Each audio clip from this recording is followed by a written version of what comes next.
financial literacy, because in the end, it gives you peace of mind that you're prepared for your expenses. You know, as a child, your parents take care of you. As a teenager, you may have some support. But once you step into your adult life, if you don't learn to be responsible with your money, then you're always stressed. You feel like it's harder, you know, you have to, it is just stressful. Sometimes life can put you in different scenarios, and having enough money to take care of yourself in those scenarios can be life savings, you know. And also, why it's important to be financially, have good financial habits is, as we are young, we're energetic, we can work, you know, have one job, have two jobs, you know, do side hustles, make, you know, because we have this energy. But as we age, the energy is not the same. So it's important to be responsible at a young age. So when you're, you know, older, at your retirement, you can retire in peace, and your money already, you invested, they grew, and you're not worried. You know, at retirement, when you may have some health problems, you want to take care of those and not have additional, you know, concerns that you won't have something to eat tomorrow. You know, being financially literate is as simple as having money to pay for your groceries every month and not having to worry, you know, having money to pay for your medical insurance, to buy clothes, to pay your rent, or to pay for your house. So it's just giving you the peace of mind of living your life, and in the end, having enough money so you can do the things that you enjoy, because money is also for enjoyment. That dress that you love, you know, treating yourself, and it helps you share with others too. So yeah, definitely I would emphasize the peace of mind, because it's not, you can make a lot of money and still be unhappy because you don't know how to spend them mindfully. So it's important that you put money aside from your $200 check and 20% from your $1,000 check. Just be disciplined, you know, because it's not how much you make, it's how much you save. Going next, I know it's the holiday season is already here, and we're everybody is getting ready for the shopping spree. And we talked about you know, debit card and credit cards, and how they help us make spending more easily without having to carry a lot of cash in our hands, just having the card available. And that's why I thought it would be helpful to talk about some budgeting basics. So the word budget, I want to ask you, how do you understand the word budget? Anything that comes to your mind. And it's okay if nothing comes up. Okay, so budgeting. Budgeting, in other words, is meaning give your money a specific purpose. So I like to think about budgeting in terms of 3 piggy banks or 3 jars, right? The first jar, it's called save, because first, when you get an allowance, I'm sure you get like a weekly allowance. Let's say you get an allowance of $10 per week, right? So you get an allowance, and first thing you need to do is to put money aside for savings. So we think a good number for saving is 20%. 20% of $10, that's like $2. Let me put $2 aside, right, of my allowance. And of course, you can always increase this dollar amount if you think that week you're not going to have that many purchases. Maybe parents already bought treats in the house, maybe grandparents brought something. Like, okay, I don't need to go to the store and spend them this week. So let me put more into my savings jar, right? And you can save either in a jar by holding cash. You can have a piggy bank. I never had one, but I think it would be fun to have one. Or you can even have a joint bank account with a parent. And I saw kids coming with their parents at the bank, and they were so excited when they had their change counted and deposited into the bank, and they got a receipt. So it's very rewarding when you can see that your savings balance grows and you officially have it into a bank account. So you can do that with a parent. Next is share. So why I put share as the second bucket, because I think it's important to share from what we have, because I noticed the more we share, the more we get back. And a good percentage to share, it's 10%, but of course, if you have more, you can share more. And 10% of $10, that's about $1. $1 each week you put aside for sharing with others. And I thought about an example because we are into, approaching with the holiday season, and maybe you have some savings, or maybe you're gonna get some money, in December, where Thanksgiving is coming up. You can put some money aside and purchase a toy for a local outreach center. And even more rewarding is, if, of course, in this circumstances may not be that easy, but if you can go and pass out the toys to families in need at Christmas. Or you can even share with your classmates. Sharing can be done in so many creative ways. And the last one, it's spending. So you have $10, you put $2 for saving, you put $1 for sharing.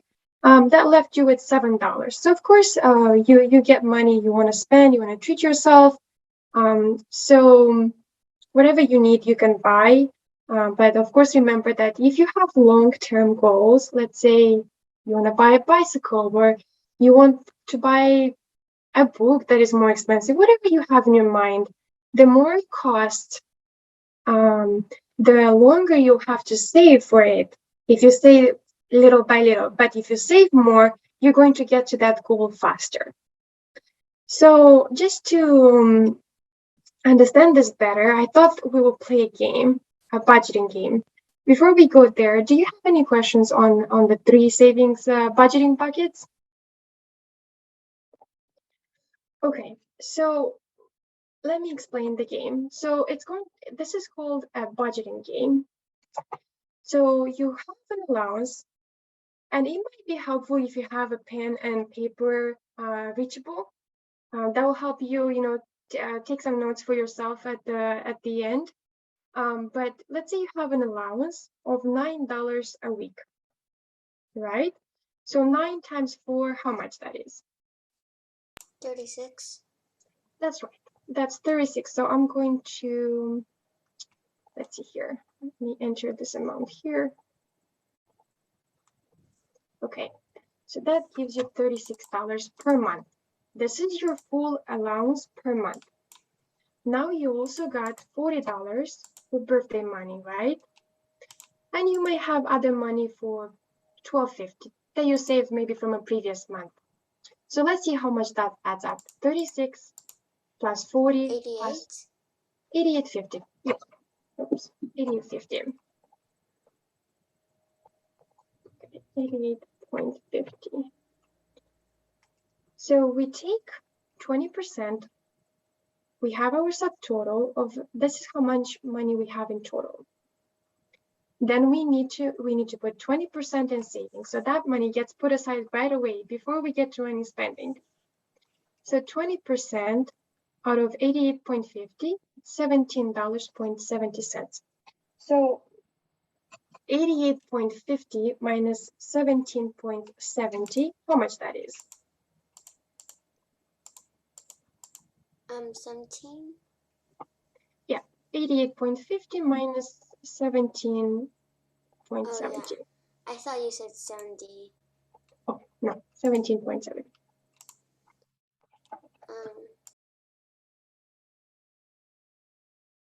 Should come up to 70.80, I think.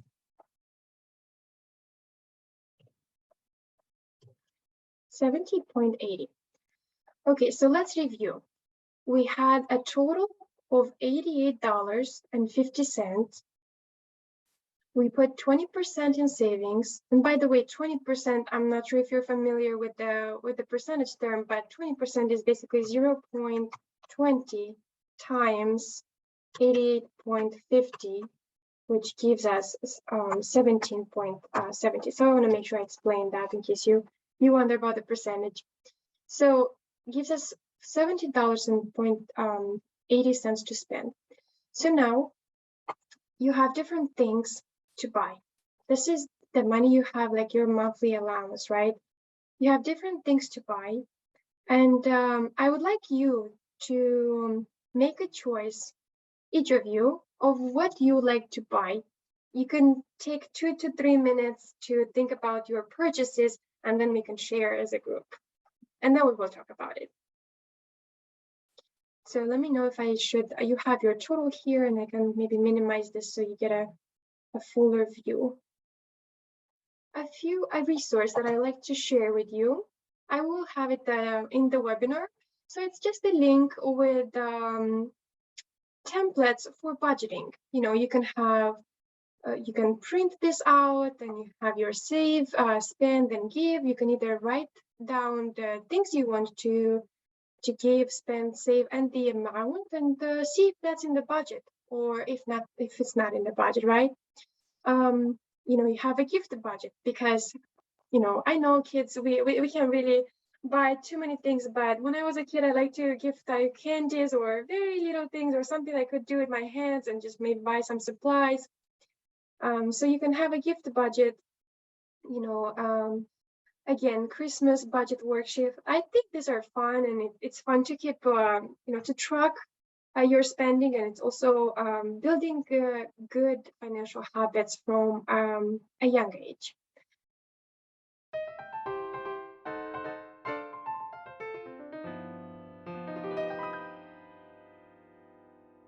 Good question, and I'm glad you're asking that. So let's say you get a credit card.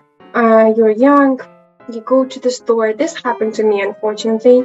When I came into the United States, I didn't know how credit cards work, because we don't have credit cards in Moldova.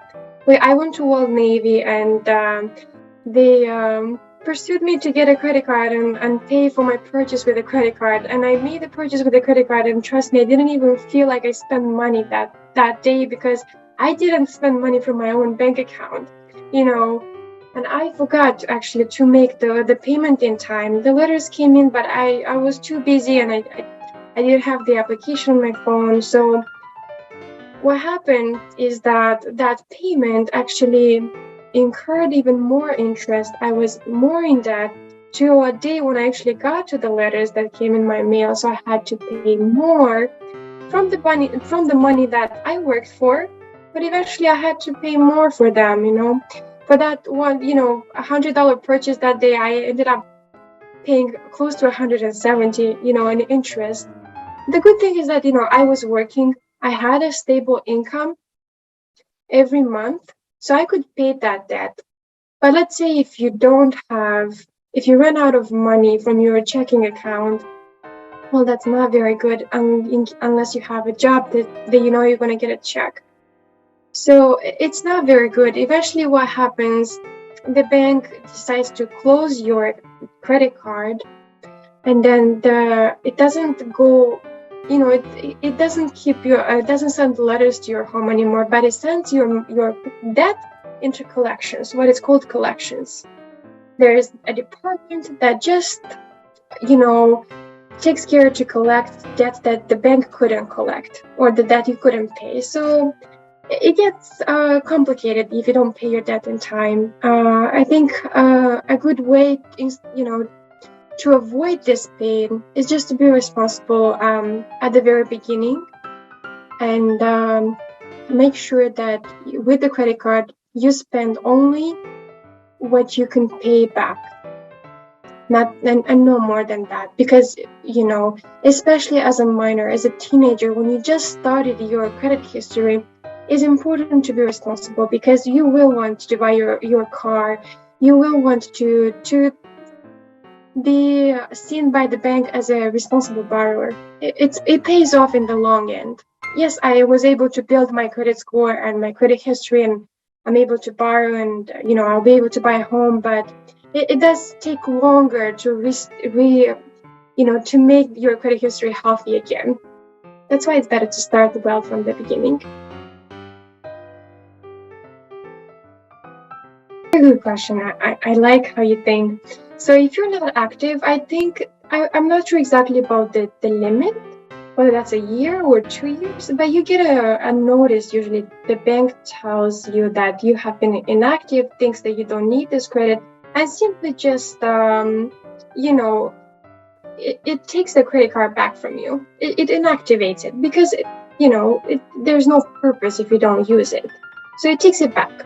But it has to be some time. Usually you get a notice, and as long as you have one transaction, even if it's for $1, you already activated your card. So yeah, usually it takes back, but I rarely hear about that. It's good when you have a credit card to maintain that one same credit card for a long time, because that credit card has your credit history, because you make monthly payments, you show your bank. If you close that loan card, if you going away from your question, but if it's inactive, it's going to be closed eventually by the bank with no penalty because you don't owe anything, right? But generally speaking, if you have one credit card that you open at 18 years old and you hold it until, let's say, 25, 26, that's very good because you have that credit history to prove to the bank. Whenever you need to buy that car, believe me or not, when you go to the bank, let's say to your bank or to other bank, you go to some papers. Your credit history is actually shown on paper, and you have to give it to them. They read it through, and then they decide based on your score if you're a good borrower or not a very good borrower. But long story short is, keep your cards for a long time, one and the same card for a long time, and have it active. You don't have to spend a lot, but have some transactions on it.